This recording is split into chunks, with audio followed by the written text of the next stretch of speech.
Hello students. So now let's move to our next thermodynamic term, that is internal energy. Right beta? So internal energy which is represented by the symbol U and change in internal energy that is delta U. Delta always represent a change. Okay. तो बहुत सारी thermodynamic terms हम use करते हैं, जैसे हमने already discuss भी कर लिया है. Heat, what term we use, what symbol we use for heat, that is small q. Work done के लिए हम W यूज़ करते हैं. तो ऐसे ही आज हम डिस्कस करते हैं इंटरनल एनर्जी. इंटरनल एनर्जी क्या है? हर बॉडी, हर system that consist of matter and matter consist of atoms and molecules, उन सब से मिलके बना है. और ये जो एटम्स और मॉलिक्यूल्स है इनकी अपनी कुछ ना कुछ एनर्जी है, चाहे वो उनकी ट्रांसलेशनल है, वाइब्रेशनल, रोटेशनल, उनकी इलेक्ट्रॉनिक एनर्जी, इन सारे और भी डिफरेंट फॉर्म्स ऑफ एनर्जीज हैं. इन सबको मिला के हर सिस्टम की अपनी एक एनर्जी है, that which is called internal और इंट्रिंसिक एनर्जी. राइट बेटा? सो आज हम यही डिस्कस करते हैं इंटरनल एनर्जी क्या है, इसके कैरेक्टरिस्टिक्स क्या है, क्या हम U यूज़ करेंगे या डेल्टा U यूज़ करेंगे. Let's talk about that. So internal energy और इंट्रिंसिक एनर्जी क्या है, ये क्या है? This is the every system has a some fixed energy. So total energy of a system is called its internal energy. उसको क्या बोला जाता है? उसका इंटरनल एनर्जी. यू किसका? देखिए सिस्टम में क्या है, सिस्टम कंसिस्ट ऑफ मैटर, और मैटर किससे बना है? Matter consist of atoms and molecules. And definitely atoms molecules की अपनी डिफरेंट फॉर्म्स ऑफ एनर्जीज हैं, चाहे वो इनका ट्रांसलेशनल एनर्जी है, चाहे वो इनका रोटेशनल एनर्जी है, चाहे वो इनका वाइब्रेशनल एनर्जी फॉर्म है, चाहे इलेक्ट्रॉनिक है, चाहे न्यूक्लियर है, चाहे केमिकल बॉन्ड एनर्जी है. सो ऐसे करके इन सब एनर्जी फॉर्म्स को जो यहाँ से हमें टोटल एनर्जी मिलती है, that total energy is called internal energy, और इंट्रिंसिक एनर्जी भी बोलते हैं इसको. राइट बेटा? सो अगर हम बोलें टोटल एनर्जी यानी कि इंटरनल एनर्जी और इंट्रिंसिक एनर्जी, यू किस किस का सम होगा? U translational plus U vibrational plus U rotational plus U electronic मानी electronic energy plus U chemical bond plus U nuclear etcetera etcetera.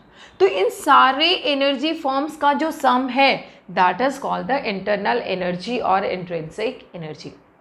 अब बात आती है, क्या हम U यूज़ करेंगे आगे या डेल्टा U यूज़ करेंगे? एक्चुअली U जो इसके एब्सोल्यूट वैल्यू है, किसी भी सिस्टम की इंटरनल एनर्जी की एब्सोल्यूट वैल्यू डिटरमाइन करना बहुत डिफिकल्ट है. क्यों? क्योंकि इन एनर्जीज़ की हम एग्जैक्ट वैल्यू नहीं निकाल सकते. तो उसके लिए हम हमेशा क्या फाइंड आउट करते हैं? We always find out a change. तो इंटरनल एनर्जी जो टोटल एनर्जी होगी अंदर बॉडी के अंदर जिस भी फॉर्म में एनर्जी अवेलेबल है उन सब का सम क्या होता है? Internal energy. लेकिन हमारे लिए यू डिटरमाइन करना बहुत डिफिकल्ट है. तो हम किसकी बात करेंगे? We talk about the change in internal energy. तो हम किसकी बात करेंगे बेटा? Change in internal energy. तो एक पॉइंट यहाँ पे आता है, it is difficult to determine the absolute value of internal energy. Internal energy की एब्सोल्यूट वैल्यू निकालना बहुत मुश्किल है. और वो क्यों मुश्किल है? Because all the constraint energy forms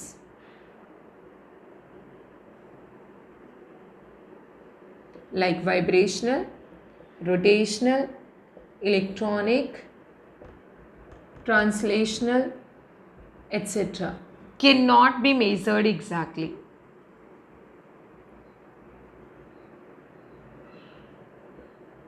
के नॉट बी मेजर्ड एग्जैक्टली, उनको एग्जैक्टली मेजर नहीं किया जा सकता and that is the reason, अगर इनको ही हम एग्जैक्टली मेजर नहीं कर पाएंगे तो यू को हम कैसे एग्जैक्टली मेजर कर पाएंगे। तो इसलिए हम किसकी बात करते हैं, we always talk about the change in internal energy. हम किसकी बात करते हैं बेटा, change in internal energy, that's why delta U is measured. और डेल्टा यू क्या हुआ फिर देखिए, अगर मान लीजिए आपका ये कोई ग्राफ है between pressure versus V, pressure और वॉल्यूम वर्सेस कोई ग्राफ है और सिस्टम का एक स्टेट है A and A goes to B, A किसमें किससे कहाँ जा रहा है बेटा, बी में जा रहा है। सिस्टम का स्टेट ए है और ए से सिस्टम कहाँ जा रहा है, बी पे। तो मान लीजिए इंटरनल एनर्जी इस स्टेट पे है यू ए और इस स्टेट पे है यू बी, तो हमारे लिए इंटरेस्ट की बात क्या है, change in internal energy. So change in internal energy क्या होगा बेटा, that is delta U is always U B, मानी फाइनल स्टेट का एनर्जी माइनस इनिशियल स्टेट का energy, that comes out to be delta U. वो आपका होगा कि इंटरनल एनर्जी में चेंज क्या हुआ है। अब हम देखते हैं कैरेक्टरिस्टिक्स क्या है इंटरनल एनर्जी के। Is this a state function और पाथ फंक्शन, हम लोगों ने ऑलरेडी डिस्कस कर लिया है, स्टेट फंक्शंस क्या होते हैं, पाथ फंक्शंस क्या होते हैं। So next one is characteristics of delta U, internal energy की characteristics. First characteristic, it's a state function, it depends on the state of the system, not on the path followed. So first one is it is a state function, right beta. Second one is it doesn't depend on the path followed, path पे depend नहीं करता, depends only on the state of the system, सिर्फ और सिर्फ इस पे depend करता है बेटा, state of the system. For example यही वाला एग्जाम्पल लेते हैं, मान लीजिए हम ए से बी पे गए एंड देर आर 2 वेज और 3 वेज लेट्स से, एक तरीका ये है और एक तरीका हमारे पास जाने का है ये वाला, राइट। तो अगर हम देखें डेल्टा यू बी, चाहे आप ए से बी पे इस पाथ से जाएं चाहे ग्रीन से, तो डेल्टा यू जो आएगा that comes out to be U B minus U A. It doesn't depend on the path, ऐसा नहीं होगा कि इस रास्ते के लिए डेल्टा यू अलग आएगा इस रास्ते के लिए अलग आएगा, no, it comes out to be same, बिल्कुल सेम आएगा बेटा, right. Third point is delta U, पहली चीज ये स्टेट फंक्शन है, पाथ पे डिपेंड नहीं करता है। Third point, it is an extensive property, ये क्या आती है बेटा, किस में आती है, एक्सटेंसिव प्रॉपर्टी है, means it depends on the amount of the matter present in the system. Extensive property हम ऑलरेडी डिस्कस कर चुके हैं, it depends on the amount of the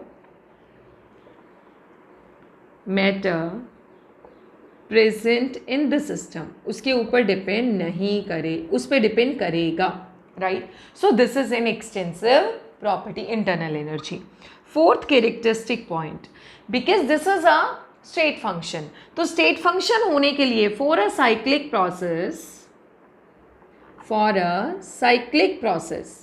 एक साइक्लिक प्रोसेस के लिए delta U comes out to be zero, delta U हमेशा zero आएगा, इस पॉइंट को अच्छे से समझिएगा। लेट्स से ये कोई प्रोसेस है, मान लीजिए ए से चलना स्टार्ट किया, ए से सिस्टम गया आपका बी पे, लेट्स से बी, और बी से आ गया बेटा C, so A to B, B to C and then back to A, तो this is a cyclic process, A to B to C and C to A. अगर आपसे कोई पूछे what is the change in internal energy, change क्या होगा, because its initial state is A, its final state is A, so delta U क्या आएगा बेटा, delta U comes out to be you A minus U ए, क्यों, क्योंकि initial state भी ए है। Reason क्या है इसका, साइक्लिक होने का मतलब इनिशियल स्टेट क्या हुआ बेटा, ए, फाइनल स्टेट क्या हुआ, बी, इनिशियल भी ए फाइनल भी ए, इनिशियल भी ए और फाइनल घूम के वापस ए पे आ गया, तो साइक्लिक होने की वजह से फाइनल की एनर्जी माइनस इनिशियल, फाइनल भी ए इनिशियल भी ए, तो U A minus U A comes out to be zero. So for a cyclic process delta U comes out to be zero, always remember this, right बेटा। Next one is, और क्या characteristics हैं, for an isothermal process देखिए अगर कोई process है, fifth point, for an isothermal process,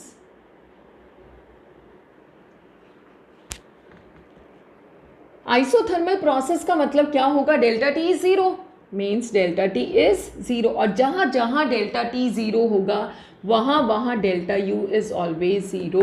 तो किसी आइसोथर्मल प्रोसेस के लिए डेल्टा यू हमेशा क्या आएगा बेटा, it comes out to be zero, right. Clear है सबको। नेक्स्ट है आपका formula for internal energy. Delta U को हम कैसे रिप्रेजेंट करते हैं, can be represented like this, C specific heat into delta T, change in temperature into molar mass of the substance divided by mass given. So this way we can calculate out the change in internal energy for a substance. C क्या है बेटा, specific heat है आपका, then delta T is change in temperature, change in temperature. So यहाँ से देखिए अब delta T अगर जीरो है तो delta U comes out to be zero. M क्या है, mass of the substance, mass of the substance, और एम क्या है बेटा, मोलर मास। कैपिटल एम क्या होगा, molar mass of the substance. So these are the characteristics of internal energy और change in internal energy. अब देखो इंटरनल एनर्जी हीट और वर्क डन से जुड़ा हुआ आपका first law of thermodynamics. So यहीं पे हम डिस्कस करते हैं first law of thermodynamics, right. It's very simple and very interesting, first law of thermodynamics. So let's start with first law of thermodynamics. So next one is first law of thermodynamics। क्या होगा first law of thermodynamics, बहुत simple है, जो आप पहले भी कई बार पढ़ चुके हैं। क्या है ये कहता है कि energy of the system universe is conserved, right. एक फॉर्म एनर्जी दूसरे फॉर्म में कन्वर्ट हो सकती है, but overall net energy of the universe remain conserved. या ऐसा हम कह सकते हैं, ऐसी कोई भी प्रोसेस नहीं, ऐसी कोई मशीन नहीं है जो बिना एनर्जी कंज्यूम किए वर्क कर सके, राइट। तो ये क्या है आपका फर्स्ट लॉ ऑफ थर्मोडायनेमिक, जो पूरा यूनिवर्स है, क्योंकि हमें पता है system plus surroundings makes universe. तो यूनिवर्स की जो नेट एनर्जी है वो आपकी हमेशा क्या रहेगी, सेम रहेगी। तो ये लॉ यही बात बताता है, if this is system, this is surroundings, दोनों ने मिलके क्या बनाया, यूनिवर्स बनाया। एक फॉर्म एनर्जी एक्सचेंज हो सकती है सिस्टम में भी और सिस्टम और सराउंडिंग में भी, लेकिन net energy of the universe remain conserved. That is the first law of thermodynamics. So इसके डिफरेंट फॉर्म्स है। फर्स्ट क्या है, energy can neither be created nor be destroyed. Energy can neither be created nor be destroyed. नहीं हो सकता, right? Second one is one form of energy can be converted into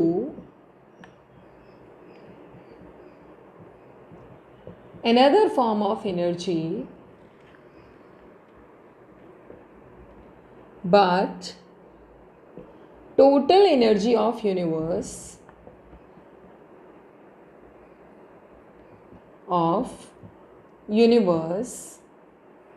remain conserved।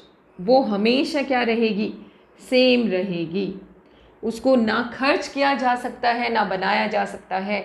Net energy जो रहेगी वो हमेशा क्या रहेगी, same, universe की। थर्ड लॉ, इसी के डिफरेंट फॉर्म्स आप बना सकते हैं। थर्ड पॉइंट इनका था, इट इज़ इम्पॉसिबल, मतलब ये एक ही लॉ है, फर्स्ट लॉ के डिफरेंट फॉर्म्स है। It is impossible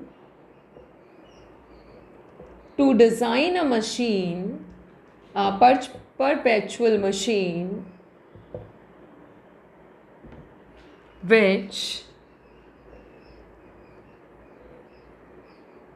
which can work without consuming energy, जो बिना खाना खाए काम कर सके, ऐसी मशीन डिज़ाइन करना, डेवलप करना इम्पॉसिबल है। So that is the first law of thermodynamics. बड़ा सिंपल है, राइट बेटा। तो यहाँ पे हम इसका मैथमेटिकल स्टेटमेंट देखते हैं, फर्स्ट लॉ ऑफ थर्मोडायनामिक्स। ये समझ में आ गया सबको कि फर्स्ट लॉ ऑफ थर्मोडायनामिक्स यही कहता है कि यूनिवर्स की जो एनर्जी है, जो नेट एनर्जी है, वो हमेशा कंजर्व रहती है, कांस्टेंट रहती है। ना उसको हम बढ़ा सकते हैं, ना ही हम उसको कम कर सकते हैं, सिर्फ उसको हम एक फॉर्म से दूसरे फॉर्म में कन्वर्ट कर सकते हैं। राइट बेटा, अब बात आती है लेट्स से कैसे हम इसका मैथमेटिकल एक्सप्रेशन देखते हैं। Mathematical expression of for first law of thermodynamics। Thermodynamics का फर्स्ट लॉ का मैथमेटिकल एक्सप्रेशन एक बार देख लेते हैं बेटा। ठीक है, मान लीजिए कोई सिस्टम इनिशियल स्टेट है ए, ये सिस्टम का कोई इनिशियल स्टेट है लेट्स से, और ये उसका फाइनल स्टेट है। ये प्रेशर और वॉल्यूम के बीच का ग्राफ है। तो ये सिस्टम का इनिशियल स्टेट हुआ and this is, let's say this is the final state, right बेटा। इनिशियल स्टेट पे लेट्स से इसकी एनर्जी है U1 इंटरनल एनर्जी, और फाइनल स्टेट पे इंटरनल एनर्जी है U2, ये राइट, या UA UB ले लेते हैं, UA एंड UB। ठीक है, अब इनिशियल से फाइनल पे पहुंचने के लिए इसने क्या किया। लेट्स से कोई सिस्टम है, कोई रिएक्शन आप कर रहे हैं, कुछ भी है, कोई भी आप अज्यूम करिए प्रोसेस। क्या हुआ, इसका इनिशियल स्टेट देखो, इनिशियल स्टेट क्या था इसका, इनिशियल स्टेट ए, और फाइनल स्टेट है इसका बेटा बी। अब देखो इनिशियल स्टेट पे इंटरनल एनर्जी क्या है, यूए, और फाइनल पे बन गया यूबी। अब दोनों चेंज है, कैसे चेंज हुआ। मान लो इनिशियल से फाइनल पे पहुंचने के लिए work done on the system, we are working on the system, so work done W plus का मतलब ही क्या है, work done on the system plus W, right, and heat is given to the system, that is plus Q, means heat is also given to the system, so plus W का मतलब क्या है बेटा, work done on the system, system पे हमने काम किया है। फिर आया plus Q, means heat is given to the system, system को हमने हीट दी है, राइट। तो नेट एनर्जी क्या आएगी, UB इसकी ये एनर्जी होगी, तो डेफिनेटली UB क्या होना चाहिए, UA से चेंज होके UB बना है, तो इनिशियल एनर्जी थी UA, अब हमें फाइनल निकालनी है UB will be UA plus, इस पर क्या किस किस फॉर्म में एनर्जी दी है, W और हीट की फॉर्म में। W जो वर्क किया है सिस्टम पे तो एनर्जी मिली है, QB जो हीट दी है सिस्टम को तो हीट भी मिली है। तो यहाँ से देखिए क्या आएगा, UB minus UA, change in internal energy we have to determine, comes out to be Q plus W, and this delta U comes out to be Q plus W। This is the mathematical expression for first law of thermodynamics. गौर फरमाइएगा बेटा, Q means heat given to the system, W means work done on the system। अब suppose करिए कोई कहता है this much work was done by the system, तो यहाँ पे नेगेटिव के साथ वैल्यू रख देना। Q this much heat given by the system, तो यहाँ पे आप नेगेटिव करके लिख देना। तो यहाँ पे हमने जो Q अज्यूम किया है that is heat given to the system, W is work done on the system। अब work done by the system होता तो माइनस W हो जाता फॉर्मूले में, heat is given by the system तो माइनस Q हो जाता। It depends how you have change the state, work is done by the system, on the system, heat is given to the system और by the system. Accordingly you can change the science. So यहाँ पे इस चीज़ का ध्यान रखना है, and this is the mathematical expression for first law of thermodynamics, right बेटा। अब यहाँ से हम एक चीज़ प्रूव कर सकते हैं that change in internal energy, और internal energy is a state function. ये मान लीजिए आपसे कोई कहता है prove that internal energy is a state function, so prove that delta U is a state function, ये प्रूव करना है, राइट। तो वही हम अज्यूम करेंगे, यही सिस्टम लेते हैं हम लोग। यहाँ तक आई होप सबको क्लियर हो गया है। तो हमें यही प्रूव करना है कि आपका जो डेल्टा U है वो एक स्टेट फंक्शन है, ये प्रूव करना है। अब हम ऐसे में क्या करें, let's assume that this is not a state function, ये प्रूव अज्यूम कर लेते हैं मान लो हम, राइट। तो यहाँ पे हमारा अजम्पशन क्या है, assumption is delta U is not a state function, और जो चीज़ स्टेट फंक्शन नहीं, इसका मतलब वो पाथ फंक्शन है। अब मान लो हमने दो पाथ चूज़ किए हैं, one is this and one is this. ये एक हमारा पाथ है और ग्रीन वाला हमारा दूसरा पाथ है, ठीक है बेटा। सपोज करिए for path one, this is path one and this is path two. Path one के लिए चेंज इन इंटरनल एनर्जी आता है, change in internal energy for path one, path one के लिए। और मान लीजिए हम यूं कहते हैं कि हम यहां से गए और यहां से वापस आ गए, ऐसे इस तरीके से साइकिल बन गया है। Change in internal energy for path one is equals to delta U one. Let's say delta U one है। Change in internal energy